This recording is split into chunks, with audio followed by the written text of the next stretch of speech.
ગઈકાલના રોજ આજીડેમ પોલીસ સ્ટેશનમાં સરદાર ઓપી વિસ્તારમાં આવેલ એક ગાડી છે એનો ચેકપોસ્ટ પરથી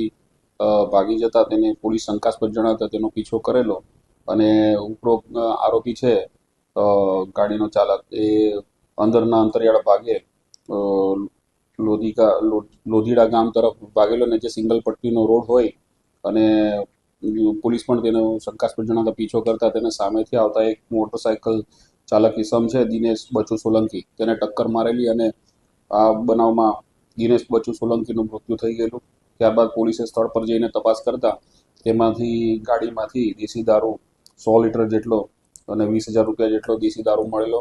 અને આ બાબતે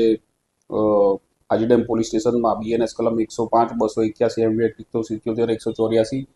તેમજ પ્રોહી એક્ટ 65E અને 98(2) મુજબનો ગુનો આ કામના જે ગાડીના ચાલક છે આરોપી વિપુલ ભાનુ હાંડા જે કોઠી ગામના છે અને જસદણના છે તે એમના વિરુદ્ધ ગુનો દાખલ કરવામાં આવે છે અને આ કામે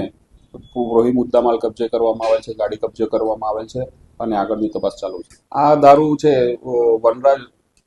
રામકુભાઈ ગીડા જે લિસ્ટેડ બુટલેગર છે અને બાડલા ગામના છે તેમની પાસેથી લાવેલો અને આ હાલમાં તપાસમાં પહેલી વખત લાવેલી એવું જણાવે છે. આરોપી એવું જાણવા મળે છે કે BHMSની ડિગ્રી ધરાવે છે પરંતુ ઊંડાણપૂર્વક એની તપાસ કરવામાં આવશે એવી પણ હકીકત જાણવા મળે છે પરંતુ તપાસ કરનાર અમલ દ્વારા તપાસ કરવામાં. હા, એની તો પોલીસ તપાસ થશે અને આરોપીને અટક કરવામાં આવશે.